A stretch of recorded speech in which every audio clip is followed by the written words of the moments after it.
Okay. Well, China is a huge subject. China is a huge country. And I don't really have time to do justice to the subject, but we do have to kind of catch up a little bit because China does play such an important role, at least in the next couple of weeks during the Cold War and, of course, in the modern world.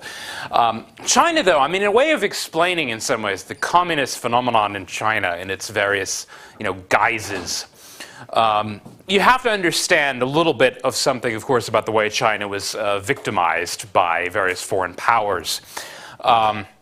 I mean, to some extent, communism, even though Mao eventually did deploy some of the same pseudo-Marxist-Leninist ideas, and he certainly published the famous Little Red Book with communist slogans, and supposedly even when a member of the Communist Party died, they would say he had gone to meet Marx, which is rather curious, because Marx was a German philosopher, and China is a long way from Germany and very foreign in its traditions. To understand some of where at least the impetus, or even you might say the energy came from, I think you have to understand some of what the Chinese had gone through in the modern era. Yes, not that dissimilar in some ways to what other countries had undergone. You could even make a case that the Russians had been, to some extent, not colonized by Europe, but certainly to a certain extent dominated by Western influence, that was part of the inspiration of Lenin and his followers, at least during the Civil War, was, expelling the foreigners from the country. Sort of xenophobia meeting Marxist-Leninism. There was something of that in China. Because, of course, if you go back to the 19th century, there were the famous Opium Wars, first of all, where Britain essentially fought these wars to keep China's markets open for British exports. Opium not the only one, but opium maybe the most important one, in part because the Chinese have always just had this kind of, I don't know if sweet tooth is the right word, but a certain weakness for opium. Opium, which actually plays, a very big role even in the kind of warlordist period of the early 20th century, where there were huge rackets in opium that allowed, certain warlords to keep their armies going. Probably not the finest moment of British imperial power, but that said, it was maybe the first serious step in China's progressive humiliation by the Western powers. Although not only the Western powers, we have to remember again and again today that it is the Japanese who primarily victimized China in the 20th century. The next major episode was, of course, the Boxer Rebellion. Now, the Boxers, interestingly, supposedly they thought they could defeat the Europeans because the theory went something like this, like if they got to be kind of crouching tiger, hidden dragon. If they got to be supreme enough in the martial arts, after 100 days of training, they would become bulletproof.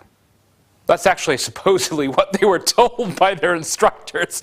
So the Boxers, these kind of like, anti-foreign influence paramilitary group who wanted to expel the Europeans, tested out this theory, and of course the theory proved to be wanting. The Europeans came in with their gunboats, their gunboat diplomacy, their Maxim guns, and crushed the rebellion. The Europeans had provocation. A number of missionaries and ambassadors and other foreigners were killed by the Boxers, and so it was a kind of vengeance mission. Famously, Kaiser Wilhelm II, at the height of the tensions, said something like, he wanted them to crush this rebellion so that no Chinaman for 1,000 years will dare squint at a German in the eyes. There was definitely an element of anti-yellow racism involved, where the Europeans looked down on the Chinese. Theoretically, the whole thing, though, was about keeping China's market open. The Americans, they even had their own version of this. They called it the open door policy. That is basically free trade with China. That, after all, is what had inspired Matthew Perry, the Commodore, who had opened up Japan to the Western world in the 1850s, essentially at gunpoint. And it was, a very American-style thing to do. Trade with us or else. It's not that the Americans wanted to conquer Japan, they just wanted to trade with Japan. To some extent, that was the European position or claim with China. They wanted China's market to be open. But yes, there were uglier elements involved, certainly of a kind of arrogant cultural and racial superiority. I'm not sure if it's actually true, but the story goes that supposedly in old Shanghai there were signs up all over the place saying, "No dogs or Chinamen allowed," That is, this establishment is for Europeans only. There's a school of thought that this is an urban legend and that those signs never existed, but that the sentiment kind of did. A little bit like the British had their officers' clubs in places like Cairo. There's a famous scene in Lawrence of Arabia where Lawrence, after supposedly single-handedly taking Aqaba from the Ottomans, he and one of his servant boys, one of these Arabs, they cross the Suez Canal, walk all the way to Cairo on foot, and they're both like in these kind of Arab headdress robes, and they walk right into the main British officer club and ask for lemonade, and they try to expel them because no Arabs are allowed. And then Lawrence explains that he's actually a British soldier who had just conquered Aqaba. And so they agree to give them lemonade. But the idea was, again, that kind of these little outposts of European imperialism were almost like private members-only clubs. There was a way of looking down at the Chinese, which obviously grated on China. I mean, perhaps more than anywhere else. You could say in a way that this was all analogical to what you had in the Ottoman Empire with the capitulations, where the Europeans had their embassies, their post offices, their own laws. But in some ways it was worse, simply because China, again, no offense to the Ottoman Empire, but China thought of itself as the center of world civilization for thousands of years, as the birthplace of things like printing, movable type, even gunpowder, as the most advanced power in the world, the most advanced civilization. It was brought so low in this humiliating 19th century that there was kind of like this almost national hysteria, I think, which resulted. The phrase, I wrote it up on the board just because I think it's an interesting way of describing a lot of seemingly disparate phenomena in today's world. Hesperophobia essentially means fear and loathing of the West. Fear on the one hand because of Western power, loathing on the other hand because, of course, of resenting and even hating the West for its intrusion, its imposition, its bossing around an ancient, proud country like China. So anyway, there was a huge impulse behind this. I mean, the first manifestation of it, there were a couple of attempted rebellions and coups d'etats before, but Sun Yat-sen finally succeeded, with some of his armed followers in overthrowing the Manchu dynasty, last emperor of China. There's a famous movie about it in 1911. And supposedly this was going to lead to, again, a kind of national awakening. There was an element of, again, throw the foreigners out, we'll be independent again. A little bit like, if you can look at the date, just 3 years after the Young Turk so-called revolution in Turkey. Similar phenomenon, we want to be free of Western influence while maybe at the same time learning from the West. He's kind of a half admirer of the West, half despiser of the West. A little bit again like the Young Turks. They want to emulate certain things, but they also resent Western interference and they want to expel it. They want to get rid of the capitulations. So this is supposed to inaugurate again a kind of glorious new era in Chinese politics, but as often seems to be the case in history, instead it inaugurated something like the opposite. Not unlike the Young Turk Revolution, of course, leading to this cascading wave of disasters, Bosnia-Herzegovina basically being annexed by the Austrians, Bulgaria declaring independence, Crete, and then, of course, the Italian and the Balkan Wars, where they started losing provinces by the hecatombs, the First World War. China had its own version of this, but which, while maybe not as visibly damaging, was, over the long run, I think, even more corrosive to national morale. China just basically fell prey to anarchy. With the removal of the empire, of the imperial court, which was the only thing really kind of uniting the country was very rapidly turned into the playground of, these various kind of warlords, profiteers, mafia figures, people in the opium trade, but more expressly, the Japanese. Japan invaded the mainland proper in 1916. In some ways you could go back even before that. When you talk about the so-called Russo-Japanese War of 1904-1905, it had really been fought largely over what would later be called Korea, along with, of course, parts of Manchuria and Mongolia, which is to say, essentially, the Japanese and Russians were fighting over who would get to dominate China. Now that war was won mostly by the Japanese, who got their first foothold on the Asian mainland. They would then extend this foothold beginning in about 1916, kind of under cover of the First World War, almost like under the smokescreen of the First World War. They made their first serious push into China proper via Manchuria. They were never really dislodged from the mainland. It's a little confusing. It's hard to kind of date precise stages in this process. The same thing with Russia. The Japanese also invaded Siberia several years later and were never fully dislodged from Siberia or the Chinese mainland really until 1945. Until the end of the Second World War. And even then, significantly, it was not the Chinese army which expelled them. It was first the American destruction of course, the main Japanese military fighting forces in the Pacific, and then Russia entering the war at the last minute and routing the Japanese in Manchuria, although by that point they were really, mostly a spent force. So yet again, you have almost a replay of the previous episodes where China is being fought over by foreign powers and almost liberated by one foreign power, or you might even say two, by the Americans and the Russians from the Japanese. Now, the Americans had troops in China, too. The Americans had fought against the Japanese on the Asian mainland as well. They had done at least some damage to the Japanese armies under General Stilwell during the Second World War.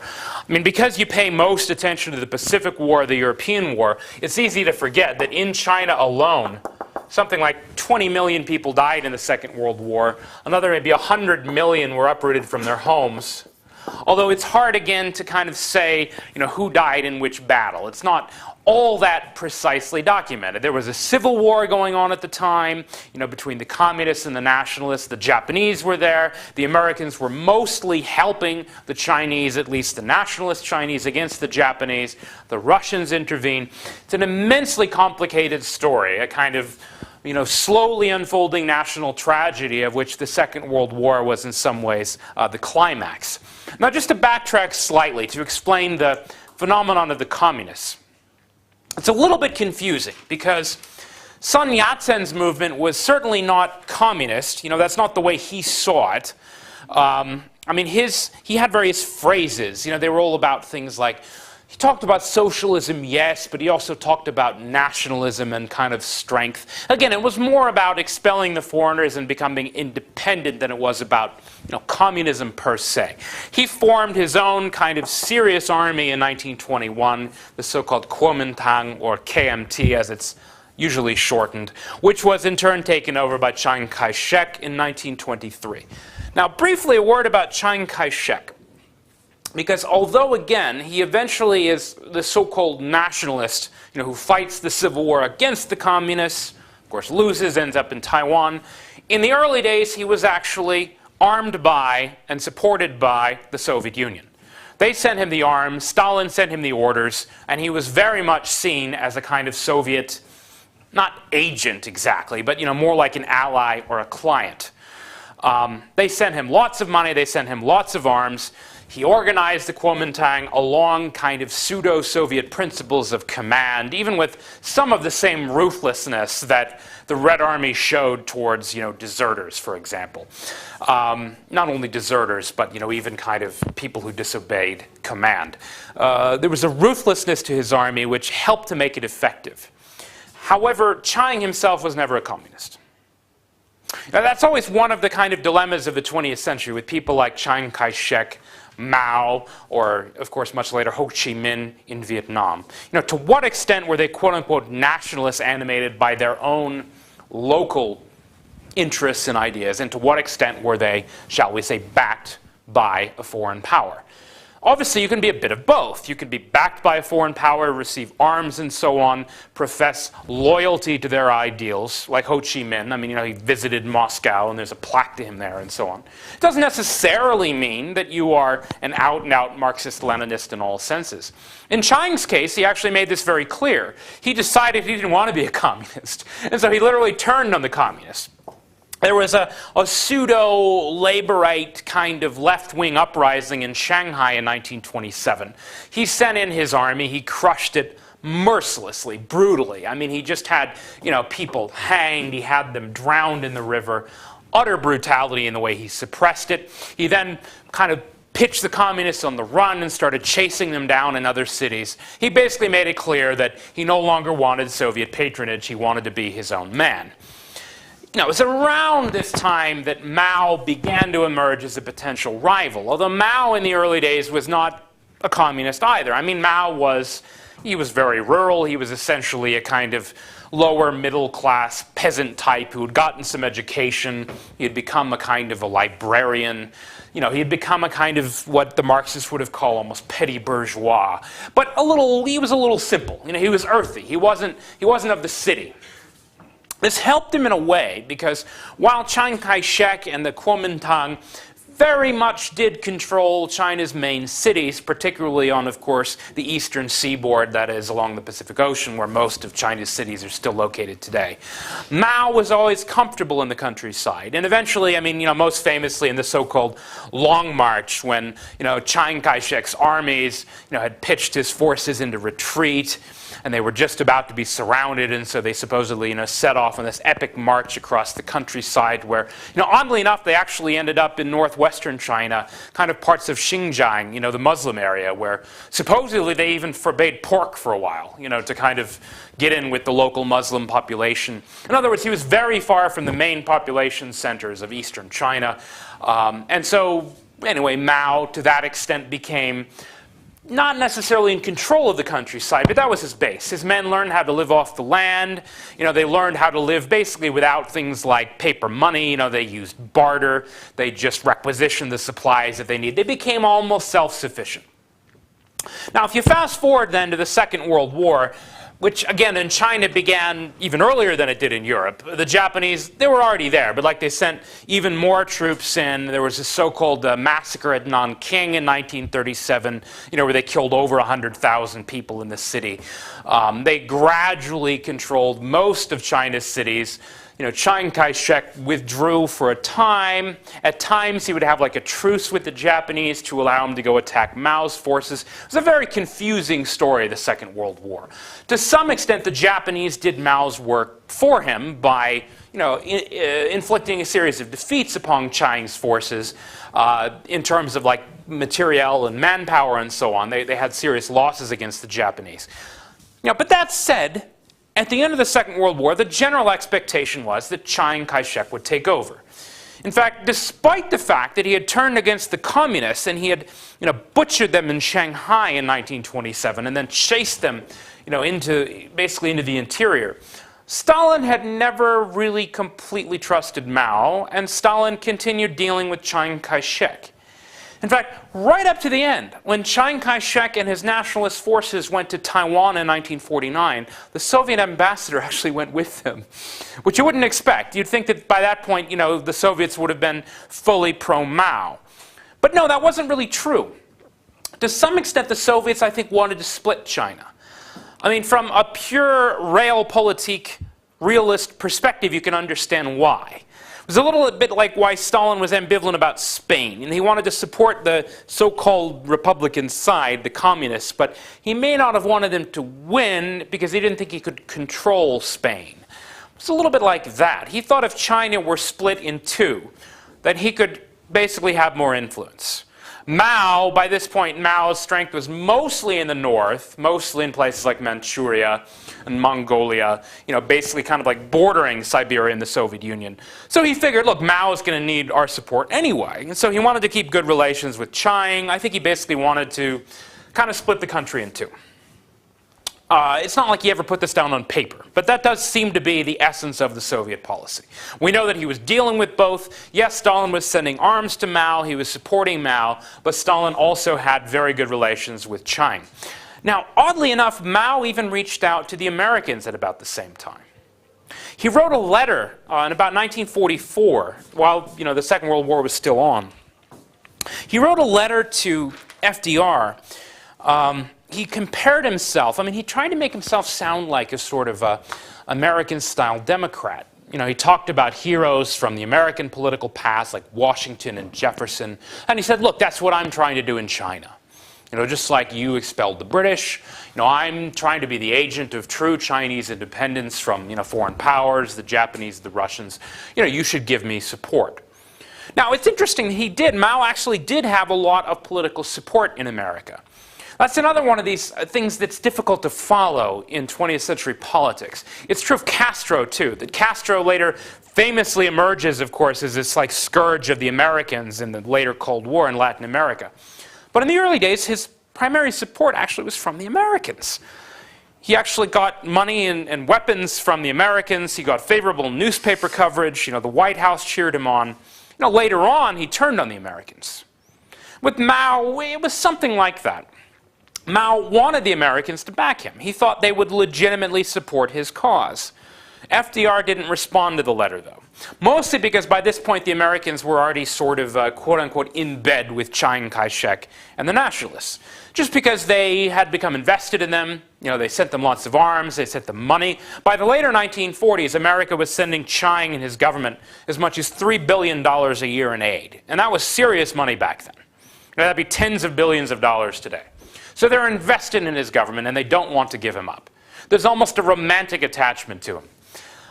They were turning a blind eye to his corruption, the fact that a lot of his relatives were enriching themselves with all of this American aid money. I had a personal experience of this, oddly enough, when I was an undergraduate student, your age. I was at Stanford, and I was in a history seminar. And we were talking about the Chinese Civil War and Chiang Kai-shek and all the rest of it. And I proposed that maybe the Americans had made a mistake by putting too much trust in him, that his regime was too corrupt. They should have at least dictated stricter terms about, how he used the money. And they should have at least considered the possibility of some kind of a deal with Mao. Maybe splitting China up, maybe just working out with Chiang a way that Mao might. I don't remember exactly what I said, but basically I said a lot of bad things about Chiang Kai-shek. And it turned out that his grandniece was in the class, and she was very insulted, and she told me that none of those stories were true, and that the family were on the up and entirely clean, which of course I don't believe a word of that. But it is interesting. There's a curious phenomenon in Asia in the 20th century. It was true in the Philippines, which is another zone of American influence, where famously when Marcos was overthrown, all the stories were about his wife, Imelda Marcos, and her collection of shoes and boots. That she supposedly had a closet full of 15,000 pairs of shoes or something. So the idea was, this is what our clients, do with our aid money. There was always obviously going to be corruption when you're talking about $3 billion in aid money. Although a more serious problem, I think, for Chiang's forces seemed to be that because their base was in the industrialized, semi-industrialized urban part of China, because they were dependent on the modern economy, they were dependent on money, and they printed too much of it. Eventually they got a huge inflation, which made it very difficult for them to keep the loyalty of the soldiers simply because they paid them in worthless paper money and they couldn't buy food. Mao's men didn't have that problem because they lived off the land. Well, all of this is more or less true, and the different explanations you hear of, why did Mao win? He was more popular. The thing is, civil wars are not popularity contests. They're usually about being able to muster sufficient force to win the key battles. At the very least, they're about being able to equip an army, keep it in the field, keep it happy, well-fed, paid, etc. And in the end, Mao probably did succeed in the sense that Chiang did not in keeping his men relatively happy. That said, it all happened pretty suddenly. In the last year of the war, suddenly about 1 million troops just deserted the Kuomintang and joined Mao's forces, once they thought he would win. Before that happened there was one brief episode I'm going to mention. It's not really that well known. Back in 1946, the war, there was sort of a temporary pause in the conflict. It was not dissimilar to what had happened in 1933, right before Mao's Long March. Mao's men were being routed, they were retreating, they were being pushed back far into the north. The Kuomintang was about to roll up Manchuria. And curiously, the Americans told them to stop. Not entirely unlike the way they told their own armies to stop in Europe in 1944. I'm not entirely sure what the idea was. Maybe they had finally decided to respond to Mao's peace feelers. It may also have been just the decision of Marshall, the same man behind the Marshall Plan, who they had sent in part because of his prestige, to negotiate some sort of a truce in the war, a ceasefire. And he basically told the nationalists to stop, and negotiate a ceasefire and try to end the Civil War. Probably the American intentions, I think, were, they were positive, decent, etc. They didn't want to prolong the Civil War. They wanted negotiations. But the problem was, of course, they cut off the Kuomintang just when it was in the flush of victory. They allowed Mao to recover and recoup. Mao then used Manchuria as his kind of principal base for the last 2 years of the war, from which to launch operations into the south. It took him really pretty long, another 3 years or so before he was finally able to muster enough force to send the nationalists into exile. But they never quite recovered the same position they had had early in 1946. So, the nationalists famously, of course, flee to Taiwan, which is, at least for the next 25 years, recognized by most of the West as China's legitimate government. Although today, of course, there's this whole question of one China or two Chinas. One China means Taiwan doesn't exist. Two Chinas means it does. Taiwan, of course, prospers, in part because it's not communist and it trades with the West and so on. China then goes into this prolonged period of even more agony than it had suffered before. I mean, that's the most amazing thing about this. It's like, look, the country has been suffering, remember, since, you could even say like 1904 from foreign interventions, or even 1898 from foreign interventions of one kind or another. 1945, Japanese finally leave. The Russians kind of come in. 1949, the Civil War is finally over. So you'd think after like a half of a century of conflict, China would get to relax. Alas, no. Of course, the communists set about turning the country upside down with various decrees and land reforms. But of course, more to the point, the Korean War intervenes. Now, a little bit of background to the Korean War. Korea had already played a role, in a sense, in the Chinese Civil War, something that, because it had been divided up into the two zones, North and South, the North basically being the Soviet or the Communist zone, the South, of course, being the Western/Japanese zone, because the Japanese still had influence there. Because of its location, North Korea had actually served as a kind of weapons depot and entrepot for the communists during the Civil War. There's one advantage that Mao had, which I didn't mention, was that he was able to smuggle weapons into the South. Not unlike the way Ho Chi Minh and the Viet Cong could do so during the Vietnamese War, using basically Cambodia to smuggle weapons into the South. So the North was pretty much accepted as a communist zone.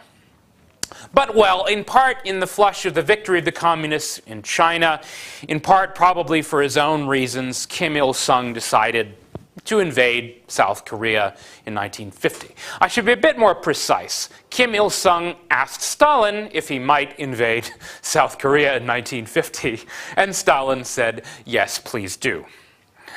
Now, as for what Stalin's angle was, that's always a little bit hard to fathom. But again, there are always echoes of other wars, like Spain, for example. Remember how I said how Stalin had insisted on advance payment in gold bullion? Well, it was the same thing. He got both the Chinese and the North Koreans to pay him in gold, silver, rubber, and even US dollars for the weapons, which of course he supplied to the North Koreans in their war efforts. So Stalin got very well paid. So to some extent it was a simple, mercenary sort of negotiation. Whether Stalin thought the North could win or not, again, a little bit like Spain, is not entirely clear. It may have been, yet again, one of these like poker metaphors. It might have been sort of a bluff. He wasn't sure what the Americans would do. I talked in the first half of the lecture about how the Americans had already made these kind of ideological and monetary commitments to Europe. And yes, they had, by this point, this is shortly after the Berlin airlift, they had made a pseudo-military effort, at least to keep Berlin supplied. But they hadn't really fought yet. Yes, they had sent airplanes into Berlin, but they weren't warplanes. They were cargo planes. So Stalin, he may not have been completely convinced yet that the Americans were really going to fight. And by this point, we should also remember, keeping the dates in mind is always important, by 1950, the Soviets had detonated their first atomic bomb. Yes, the Americans still had more of them, but they no longer had a nuclear monopoly. So this may have been yet another test. A little bit like how Stalin surrounded Berlin to sort of like, again, test out the mettle of the Americans to see how serious they were going to be in responding. He encouraged the North Koreans to attack South Korea, in part to get some money and gold and silver, in part probably also to probe the defenses of the other side and see how serious they were.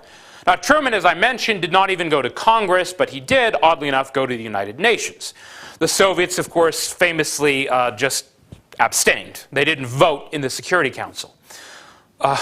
Again, the parallel is uncanny with the Libyan war. The Chinese and the Russians abstained in the Security Council, recently before this new action in Libya, which I think was probably clever, because I think they probably figured it wasn't going to go well and that the West would get bogged down in another war, and so they're probably like laughing. That would be my guess. In this case, though, it was a little more serious. I mean, Truman did get UN backing and authorization, Security Council resolution, etc., etc. He even got NATO involved. Turkey, of course, famously, as I'm sure you know, sent troops to Korea.